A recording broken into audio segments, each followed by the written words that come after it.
warahmatullahi wabarakatuh. Perkenalkan, nama saya Nurs Muhammad Fauzi Askar MMR dengan nomor induk dosen nasional 08 19 12 88 01. Saya adalah dosen tetap di program studi kelautan di Fakultas Kesehatan Universitas Samawa. Nah, adapun beberapa mata kuliah yang saya ampu yaitu manajemen keperawatan, manajemen safety, komunikasi keperawatan, dokumentasi keperawatan, keperawatan keluarga, dan promosi kesehatan.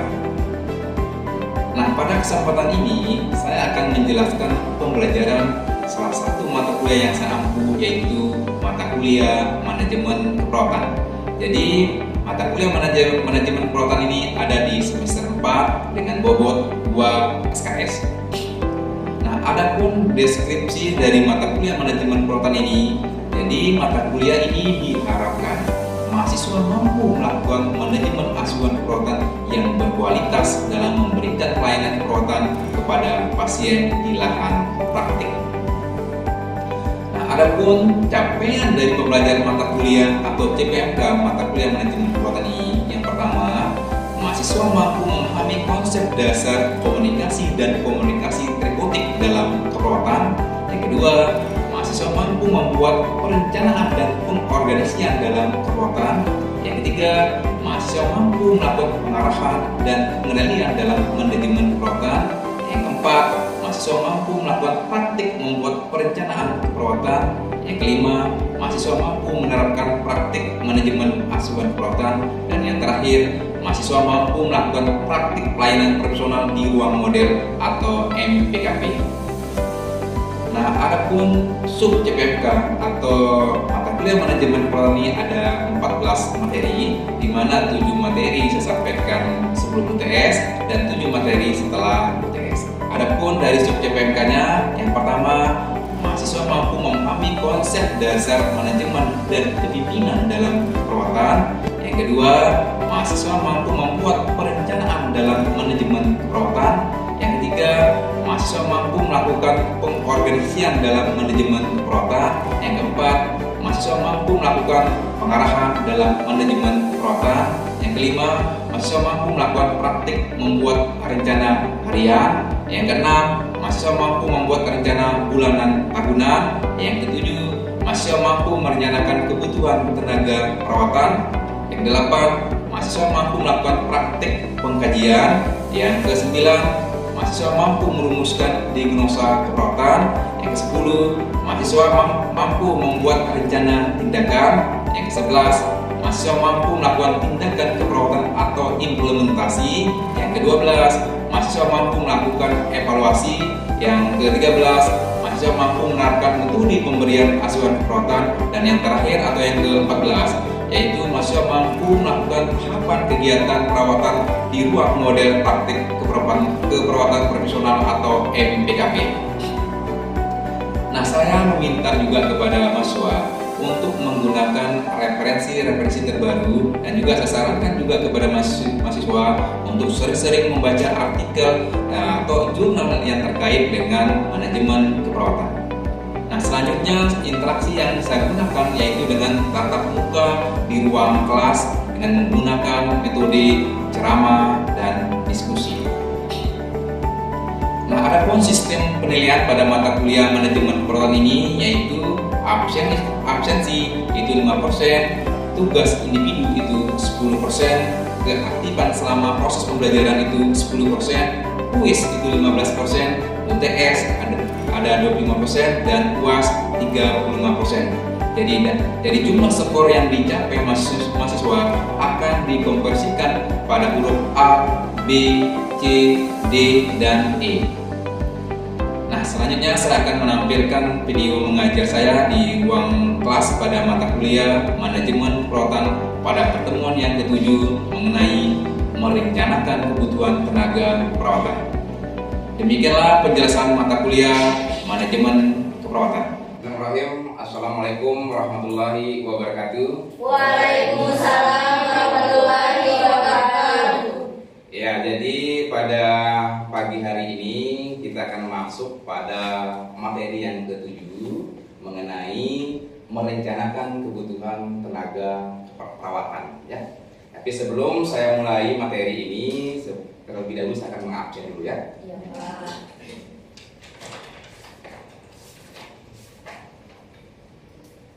Tommy, Margareta, Nabila, Lailatul, Lisa, Dian, Mega, Astrid, Krisna, Oktaviani, Natasha. Jadi hadir semua ya. Iya, Pak. Ya, jadi baiklah, jadi materi pada siang hari ini mengenai merencanakan kebutuhan tenaga perawat. Jadi harapan saya selesai materi ini adik-adik mahasiswa paham mengenai cara menyusun, cara membuat, cara menghitung kebutuhan tenaga perawatan nanti kalau bekerja atau praktek di rumah sakit. Ya, itu harapan saya. Jadi adik-adik udah bisa cara menghitungnya ya. Baiklah ya. Nah, sebelum Anda menghitung ya, ini ya. Nah, sebelum Anda menghitung berapa kebutuhan tenaga perawatan, terlebih dahulu adik-adik mahasiswa harus tahu dulu klasifikasi pasien berdasarkan tingkat ketergantungan. Harus tahu dulu. Kalau adik-adik nggak tahu tingkat ketergantungan pasien, maka adik-adik tidak bisa menyusun kebutuhan tenaga perawat dengan benar ya. Jadi klasifikasi pasien berdasarkan tingkat ketergantungan itu ada minimal care, ada partial care, dan ada total care. Jadi ada 3 tingkat ketergantungan pasien itu: minimal care, partial care, dan total care. Jadi adik-adik harus tahu bedanya mana yang minimal, mana yang partial, mana yang total. Adik tahu tuh ya? Kalau adik tahu, maka adik-adik juga akan bisa menyusun kebutuhan tenaga perawatan. Ya. Kita akan masuk. Adapun kriteria dari minimal care, yang pertama, pasien bisa mandiri, hampir tidak memerlukan bantuan. Artinya pasien tanpa bantuan, makan sendiri dia, minum sendiri, kamar mandi sendiri, beraktivitas dengan secara mandiri tanpa memerlukan bantuan. Itu kriteria minimal care yang pertama. Ya, jelas di sini? Jelas. Terus kedua, observasi tanda-tanda vital dilakukan setiap pergantian jaga. Jadi setiap jaga, mungkin pagi hari, siang hari, dan malam hari. Jadi setiap pergantian jaga itu termasuk kriteria minimal care. Nah, TTP, apa TTP itu? Tanda-tanda vital. Saja TTP? Suhu, nadi, Jadi ada 4 TTP itu nadi, tekanan darah, suhu, respirasi. Jadi kriteria minimal care itu untuk TTP-nya setiap pergantian jaga. Ya, itu kriteria dari minimal care. Terus ambulasi dengan pengawasan, artinya ambulasi adalah pergerakan dari pasien dari tempat satu ke tempat lain atau berpindah tempat dari tempat lain. Artinya dengan pengawasan tanpa kita bantu. Kita lihat aja tanpa kita melakukan pembantuan. Seperti ya. Perawatan luka sederhana juga termasuk dari kriteria minimal care. Status psikologisnya dalam keadaan stabil. Ini merupakan dari kriteria minimal care. Ya? Jelas sampai sini? Jelas. Nah, kalau kriteria partial care, yang pertama, pasien memerlukan bantuan perawatan sebagian. Artinya sebagian dibantu oleh seorang perawat. Artinya misalnya butuh menggunakan pakaian, mungkin perlu dibantu. Mungkin memerlukan bantuan untuk kita ajak ke kamar mandi, mungkin perlu bantuan. Artinya memerlukan bantuan sebagian. Ya, seperti itu ya. Observasi tanda-tanda vital setiap 4 jam. Yang tadi minimal setiap pergantian jaga. Kalau parsial itu tiap 4 jam. Setiap 4 jam dilakukan observasi tanda-tanda vital. Ya. Ambulasi dibantu. Nah, tadi kalau minimal kan hanya pengawasan saja. Kalau ini dibantu. Artinya pasien mau ke tempat mungkin dibopong atau digiling atau artinya dibantu, ya seperti itu. Jelas di sini? Jelas. Pengobatan dengan injeksi. Jadi pasien minimal care itu yang merupakan pengobatan dengan injeksi juga ya. Terus pasien dengan kateter urin juga menggunakan kateter urin ya. Tahu kateter urin kan? Tahu. Terus pasien dengan pemasangan infus. Nah, jadi dia mengingat pasien itu adalah pasien yang menggunakan pemasangan infus ya. Nah, kalau kriteria total care itu pasien memerlukan bantuan sepenuhnya, artinya mau makan, mau minum, mau ke kamar mandi, bangun dari tempat tidur, artinya dibantu semua aktivitas dibantu, ya itu total care. Jadi tidak bisa melakukan dengan sendirinya, harus memerlukan bantuan sepenuhnya oleh perawat. Itu total care ya, total ya. Terus observasi tanda-tanda vitalnya setiap kurang 2 jam. Nanti setiap 2 jam kita melakukan observasi. Misalnya sekarang jam 1 kita melakukan observasi, mungkin nanti jam 3 dilakukan observasi. Artinya setiap 2 jam dilakukan observasi pengumpulan tanda-tanda vital. Terus menggunakan alat bantu pernapasan ya, atau ventilator ya. Makan dan minum melalui selang IGD. Jadi makan dan minumnya dibantu melalui selang IGD. Itu kriteria dari total care. Ya. Perawatan luka bakar juga itu masuk dari total care pasiennya. Perawatan kolostomi dilakukan section juga. Dan pasien dalam keadaan gelisah atau disorientasi ini merupakan kriteria dari total care. Jadi harus ada tahu perbedaan mana yang kriteria minimal, mana yang parsial, mana yang total. Sampai sini udah jelas? Jelas. Kriteria dan total care tahu ya? Tahu bedanya? Kalau Anda adik-adik tahu perbedaan mana yang minimal, mana yang parsial, mana yang total, berarti nanti adik-adik bisa menyusun kebutuhan tenaga perawat dengan benar. Ya? Nah sekarang lari ke perhitungan. Kalau tadi udah kita tahu mana pembedaan kriteria minimal, parsial dan total, sekarang kita lari ke perhitungannya. Gimana cara? Jadi adik-adik harus tahu nih jumlah pasien. Ini anggap jumlah pasiennya satu, pasiennya satu. Ada klasifikasi tadi minimal, parsial dan total ya. Minimal ada yang pagi, ada yang sore, ada yang malam. Ya. Ada pagi, sore dan malam. Kalau pagi, anggap ini jumlah pasien satu. Nah, yang minimal pagi itu skornya udah baku ini, skornya 0,17. Mungkin bisa dicatat biar nanti bisa tahu cara pengerjaannya ya. Bisa dicatat atau dihafal ya. Yang minimal yang sore 0,14, yang malam minimal 0,07. Nah, untuk klasifikasi parsial yang pagi 0,27, yang sore 0,15, yang malam 0,10. Kalau total yang pagi 0,36, yang sore 0,30 dan malam 0,20. Ini artinya udah baku untuk skornya ya. Misalnya kalau berapa pasiennya 2 misalnya, tinggal dikalikan saja 2 dikali 0,17 sama dengan ini 0,34. Misalnya 3 pasien, 3 dikali 0,17 sama dengan 0,51. Nah itu cara menghitung sampai seterusnya seperti itu ya. Artinya yang skor pertama ini harus Anda tahu dan Anda hafal seperti itu ya. Iya, Pak. Jelas sampai sini? Jelas. Ada ditanyakan? Silakan. Masih kurangnya untuk apa ini masuk dengan perhitungan Douglas? Ya, perhitungan Douglas artinya metode Douglas adalah metode perhitungan kebutuhan tenaga perawatan berdasarkan tingkat ketergantungan. Jadi itu metode Douglas berdasarkan tingkat ketergantungan minimal, parsial dan total. Itu metode Douglas berdasarkan tingkat ketergantungan minimal, parsial dan total. Jadi seperti itu ya. Jelas maksudnya? Jelas. Saya lanjut? Bisa. Jadi harus Anda tahu skornya, jangan sampai Anda tidak paham dengan skornya. Kalau Anda tidak tahu skornya, Anda tidak akan bisa menyusun atau menghitung kebutuhan tenaga. Ya? Iya, Pak. Nah, kita lari ke contoh atau dalam bentuk kasus ya. Nah, kasus di sini di ruang bedah RSUD Sumbawa, jumlah pasien 17 orang. 3 pasien dengan perawatan minimal, 8 pasien dengan perawatan parsial, 6 pasien dengan perawatan total. Maka jumlah perawatan yang dibutuhkan dalam sehari ya. Berapa jumlah kebutuhan yang tenaga perawat dibutuhkan dalam sehari? Kita hitung bersama-sama ya. Iya, Pak. Kita hitung bersama-sama ya. Tingkat ketergantungan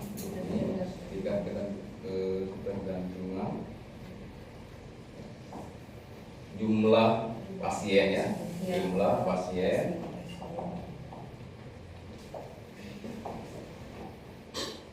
Nah, pagi misalnya minimalnya ada 3 pasiennya, jumlah pasiennya ya. Ya. Tinggal dikali saja 3 berapa skor yang pagi? 0,17. Dengan berapa? Coba dihitung pakai HP nggak apa-apa. Hitung. 0,51. Dihitung berapa? 0,51. Berapa? 0,51. 0,51 ya. Ya. Sekarang yang sore 3 dikali berapa yang sore skornya? 0,14. Dengan berapa? Dengan berapa coba dihitung pakai HP? 0,42. HP berapa? 0,42. Kalau malam dengan jumlah pasien 3 dengan skornya berapa skor malam? 0,07. 0,07. Berapa skornya? 0,21. Nah, ini yang pagi ya. Ya. Sekarang kita hitung yang parsial, ini yang minimal ya. Ya. Sekarang kita hitung yang parsial. Parsial jumlah pasiennya 8 dikali berapa skornya? 0,27. 0,27. Hitung berapa? 2,16. Berapa? 2,16. 2,16. 16. Sekarang yang sore ada 8 pasien dengan skor berapa skornya? 0,15. 0,15. Sama dengan berapa? 1,2. 1,2. Terus yang malam 8 pasien dikali 0,10. berapa? 0,10. 10 0,10 sama dengan berapa? 8 kali 0,10 hitung 0,8. 0,8 ya. Terus yang total sekarang dengan jumlah pasien 6. Terus skornya yang pagi berapa? Nggak tahu? 0,36. 0,36. Sama dengan berapa ini? 2,16. 2,16. Sekarang yang sore dengan jumlah pasien 6 dikali dengan skor 0,30 sama dengan berapa?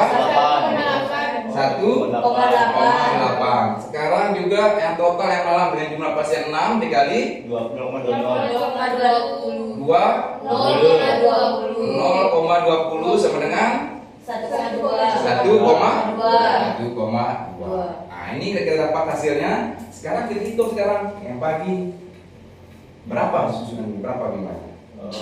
Hitung. Coba pakai HP hitung yang berapa? 4,83. Terus yang ini berapa? Yang sore berapa? Hitung. Berapa? Tidak tahu?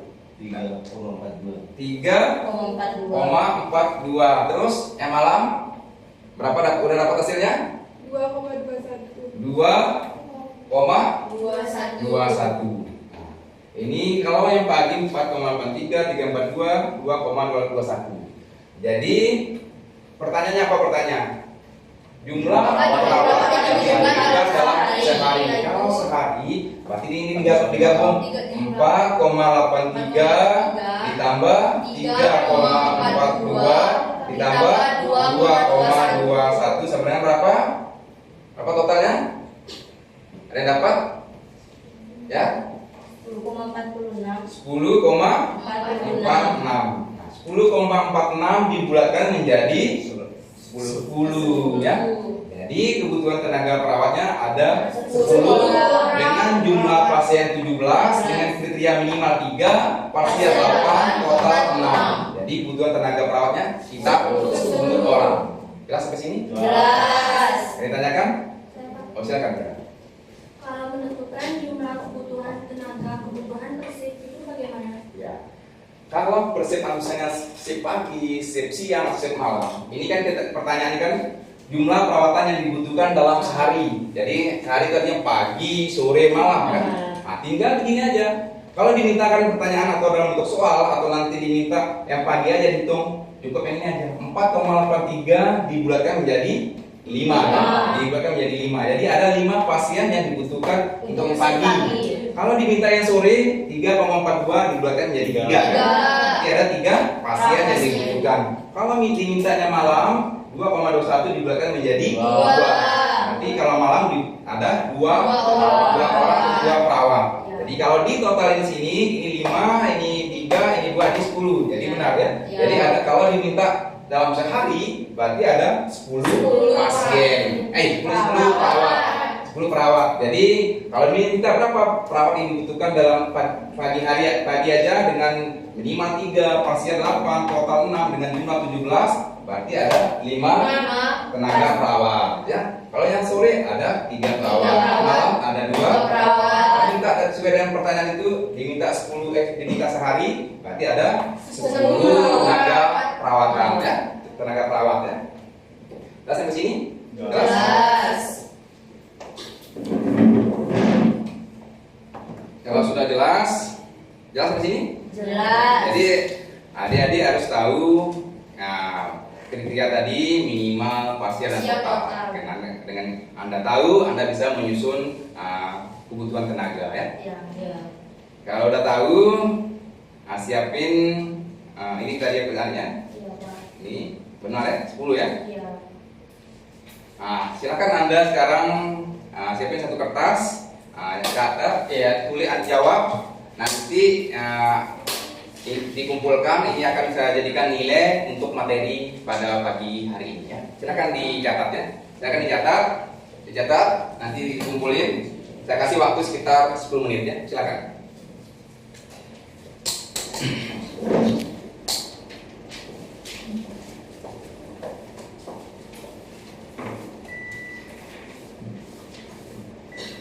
Baiklah. Jadi ini akan saya periksa, akan jadikan nilai pada materi pada pagi hari ini. Jadi kasus di sini kan ruang rawat inap sal dalam RSUD Sumbawa pada tanggal 1 Februari 2023 didapatkan jumlah klien 8 orang klien ya, di mana 3 orang dengan ketergantungan minimal, 3 orang dengan ketergantungan parsial dan 2 orang dengan ketergantungan total. Hitunglah jumlah tenaga perawat yang dibutuhkan dalam sehari. Jadi dalam sehari dibutuhkan berapa kebutuhan tenaga perawatnya? Nanti akan saya periksa. Sekarang kita bahas bersama-sama ya. Saya minta 1 orang yang mengerjakan siapa yang bisa. Silakan, Astrid, silakan. Dan diperhatikan lah, disesuaikan dengan pekerjaannya ya, apakah sama atau enggak ya. Silakan.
Perhatikan ya, disesuaikan dengan pekerjaannya.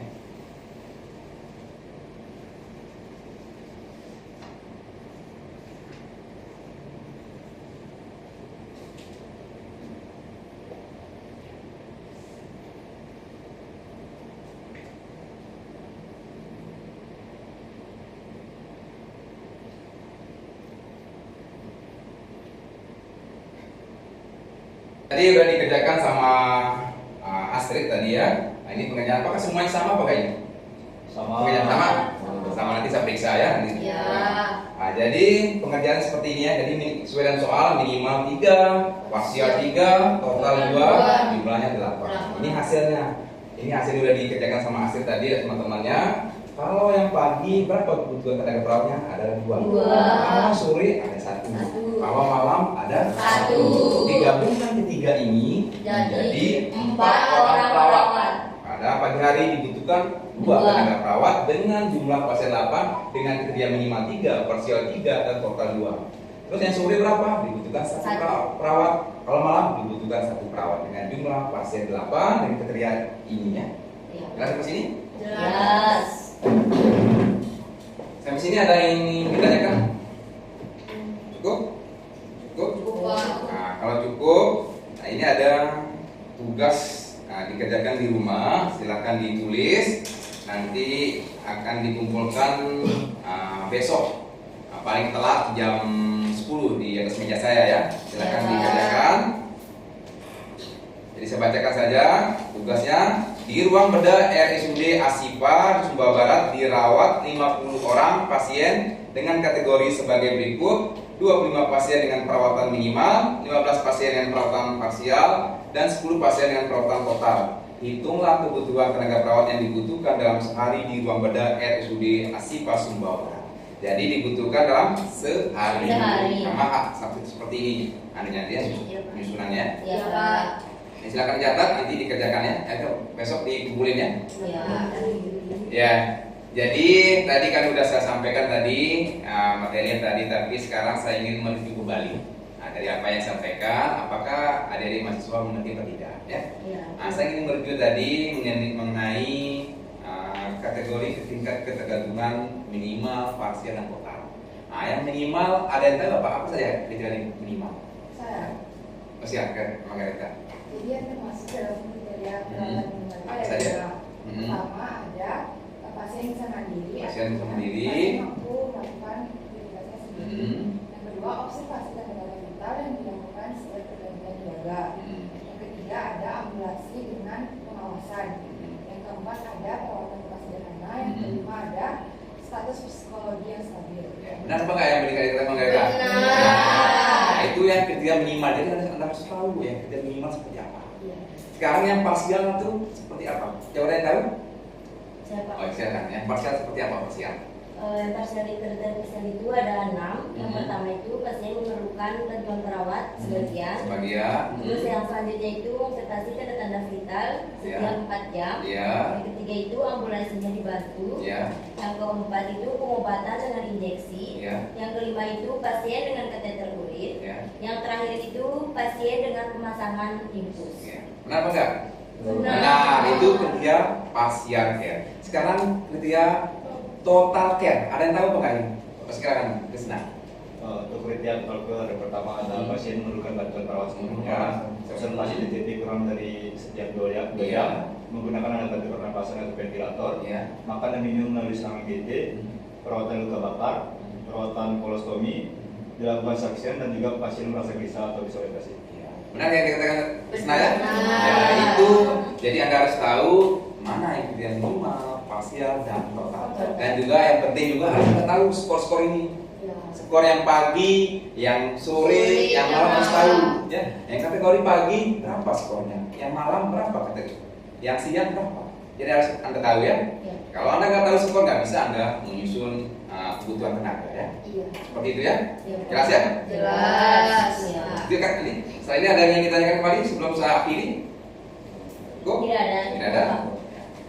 Sekian dan terima kasih ya. Nah, ini ada kata-kata.